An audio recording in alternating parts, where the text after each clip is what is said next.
Daled. That's page 94 of Masechet Zevachim. Amazing. Here we are actually recording this at the time period of the start of Hanukkah, the Jewish Festival of Lights, and as you can see, we've got Chanukiot surrounding me over here in the city of Bet Shemesh. I think the municipality put up a Chanukiah, and Chabad also put up at the moment. First of all, I'd unequivocally like to say that we should all pray and light extra candles early and do more mitzvot for the injured and the victims of this horrific attack that actually took place in Australia, and our hearts are with everyone, the families, and we pray that they will make a speedily refuah shalema, and will just see blessings all over the world for all over humanity. But friends, we are on page 94. We're still speaking about like sacrificial services, let's just say the blood in of itself within regards to sacrificial service on these pages, and really grappling with these different issues. And we did an in-depth thing. Now today we're talking about here on page 94 washing different materials. Now we saw on yesterday's page of the Gemara, if sacrificial blood there was, let's say, was spilled on a garment, on a beged, the Torah requires it to be cleaned and removed. We learned, however, that this only applies to a finished garment. A garment that's actually been finished. But something that was not considered, let's say, a utensil, a kli in of itself, a usable object, you could also say, would not be included in this category. It won't be part of this, let's say, kvutza itself. This is a group in of itself now over here. Thus, unprocessed animal skin, unprocessed animal skin, would not need to be cleansed or cleaned of sacrificial blood, but leather which has undergone this processing would need to be cleaned. And we spoke about that in depth yesterday, if you recollect. Now, the Gemara on today's page of the Gemara asks how the law requiring cleansing would apply to leather. Now, does leather absorb blood in an ordinary fashion? Can it be cleaned of the blood in the same way that a garment is cleaned? Now, the basis of this Gemara itself is actually built within regards to the Hilchot Shabbat, the laws of Shabbat, respectively, that prohibit washing fabrics, where we find a Mishnah that teaches that if clothing became soiled with something called leshet, something called an aruch, let's say chicken, God forbid, we don't want to talk about it here on an early morning, chicken excrement. And Rashi says it's maybe something that's really unpleasant, like saliva or excrement in of itself. It can be removed by means of a dry cloth. But if the garment was made of leather, then water can be poured on it until it will become clean. Now, a rabbi is going to weigh in over here and point out that it is clear that the halacha, the Jewish law, recognizes that leather can be washed in as much as it is a clear passage in the Torah regarding something called negat sarat. This is a biblical form of leprosy, friends, which we actually learn about, I think, in Sefer Vayikra, chapter 13, verse 58, that washing leather is part of a purification process. Now, Rabbi is actually going to give sikumi, he's going to conclude.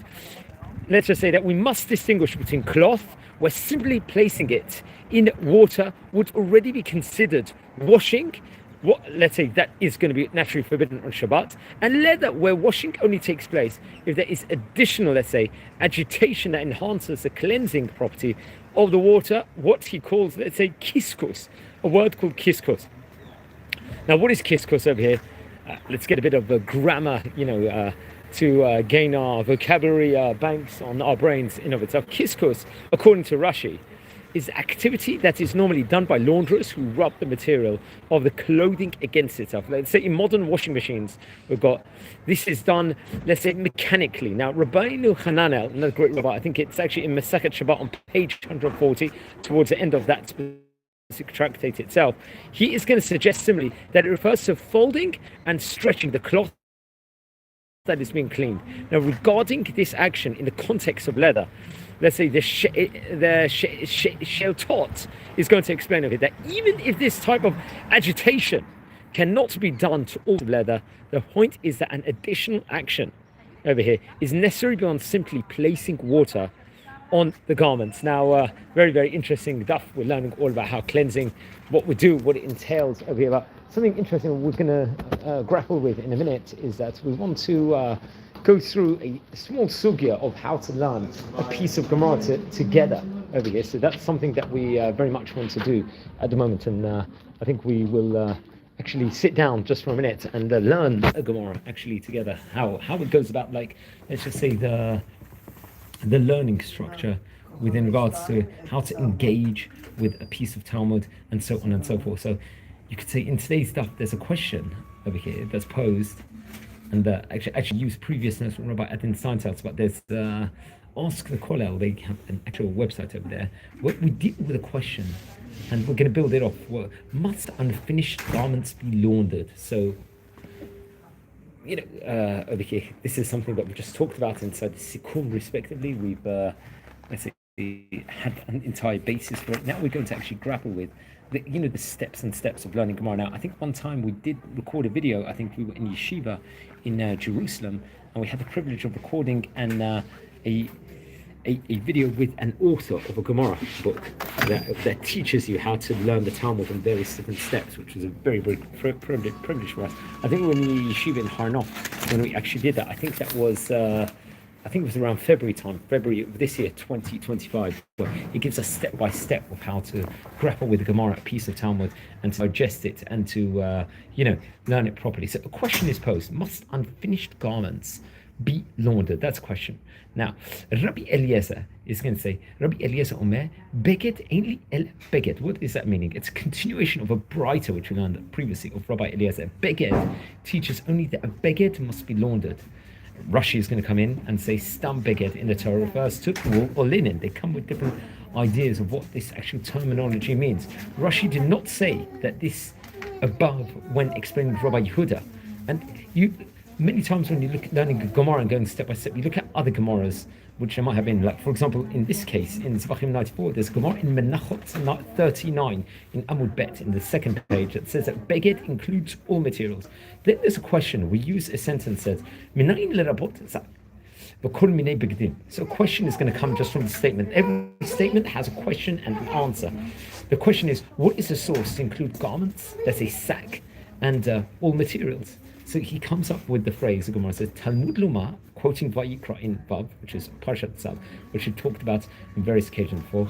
Asher alecha techabes. We learn from Asher yitzeh aleha techavet. What is that over here, right? Techabes. Over here. Yachul shani marbe or maha mesha hufshat.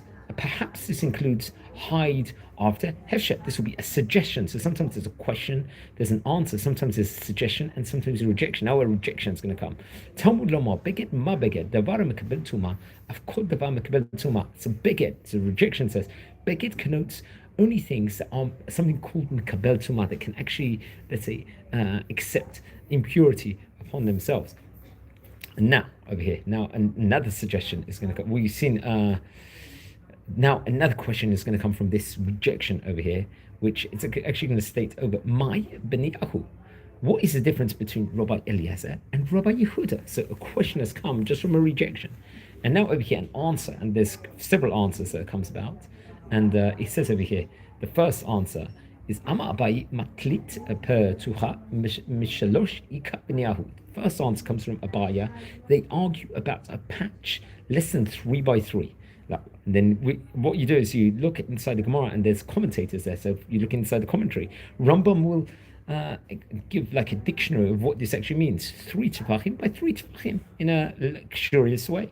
And then another statement is going to come. Mand amar ra'ui, hanami ra'ui, de'i ba'i chashiv aleh.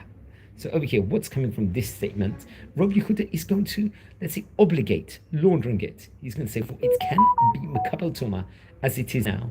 One's own intends to use it, for example, to patch up a garment. And now another statement's going to get built up from this, where we say, Ma'anda davara makabel tuma, ha miha lav bat kublei tumahi. So this is now an exemption where Rabbi Eliezer is going to come in, weigh in the next thing. For now, it's not Makabel Tzama. Now, everyone, I'm just trying to give you a taste of how to learn a Gemara over here. I haven't got the book with me. I haven't got all these graphics beside me, but maybe this will be a temptation for people to come and study with a chavruta or with a rabbi in a local community center and really grasp and have a juicy Gemara in of itself. Now, we talked about the exemption Rabbi Eliezer is going to give. Now, there's another answer is going to come from another statement. Rabbi Amar, Beged shechishav alea letzura ika b'niyahu. The second answer comes from Rava. They argue even about a full garment, if he intends to decorate it by using it over here. Is decoration going to be something key? Now another statement comes. Ma'andama ra'oi hanami ra'oi de'i ba'i mavatit le nemachshavatei. So Rabbi Yehuda is going to obligate laundering it, for it can be makabel tuma. And once again, Rabbi Yehuda is going to come in with an exemption over here. So you can see how we're building up the Gemara over here, just from one opinion to the other opinion over here. Friends, anyone tuning in live, and we're learning a piece of Gemara together from Zevachim 94. It's built up from Masechet Menachot, page 39, which we learned about, and I thought it would be just a nice idea how to see the mechanics of learning a Gemara. So then another question comes. Okay, Rav Yehuda obligates laundering it, for it can be makabel tuma if you will. Let's say reconsider and decide to use it. Now another question comes. Mandama davar makabel tuma hashta miha lav bat kablu tumahi. Rabbi Eliezer is going to exempt for now. It is not makabel tuma. That's going to be another phrase that we're going to see now. We're going to see another insight after this statement over here. It's a third answer that's going to be brought. So we've had two answers already. Now he's going to build up and express over a third opinion over here. So you can see the Gemara is back and forth constantly with this like robust debate, let's just say in of itself, of trying to grapple with an answer. So if they argue about a cloth mat that intends to cut before using it, this is what Rava's going to clarify over here inside this Gemara. Then we come in, so which is very, very interesting. So you can see how it's actually built in. So now another statement. Rabbi Yehuda is going to obligate laundering it, for it can, let's say, be makabel tuma if you will decide to use it. And another statement comes. Rabbi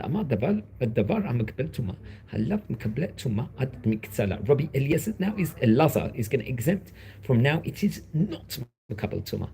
And now we're going to find the support from a brayta over here from Rabbi Shimon ben Manasseh, where he says inside the Gemara, "V'tanya Rabbi Shimon ben Manasseh Omer, utzba shechashav aleha liktzat Torah ad shikatziana." This is a support for brayta using Rabbi Simon ben Moshe. If one intends to cut a cloth mat before using it, it's not going to be makabel tuma. It's not going to be able to, let's say, accept this impurity over here at this stage in time, which is very interesting. So you can see back and forth how the Gemara actually shapes up over here within regards to the statement. And then now we'll bring a Stam Mishnah over here, which is going to be a support for Rabbi Yehuda, where it says, proper to be laundered excludes utensils, kalim, that are scrapped and not laundered, for example, wood or metal. That's the last one. And then the Gemara in this case, let's just say in itself, is going to give it's come to some sort of a conclusion before it moves on to another subtopic in of itself, where it's actually going to state over here it's going to come in and talk about over here. Rabbi Eliezer is going to exempt it, as we said before. Rava brought the third answer, that arguing about a cloth mat that intends to be using it. We spoke about how, let's just say, this is a statement, let me just get it out, where he says, Ma'andama Ra'oi Hanami Ra'oi, Rabbi Yehuda is going to come to obligate laundering it. Ma'andama Dava Makbel Tuma, Halav Makbel Tuma Adim Kisala, Rabbi Eliezer is going to exempt it. Then support for the brayta is going to come, that let's just say this final support in of itself. If one intends to cut a cloth mat before using it, it is not makabel tuma. And then we conclude with saying, "Ain't ta'on kipusko." The Mishnah, quoting the Mishnah, only the part of the garment that absorbs the blood must be laundered. So it's coming up with a clarification here at that point in time. I'm wishing you all a great day, and please everyone join the community and subscribe and learn the Daf Yomi every day. Thanks for watching, and be well.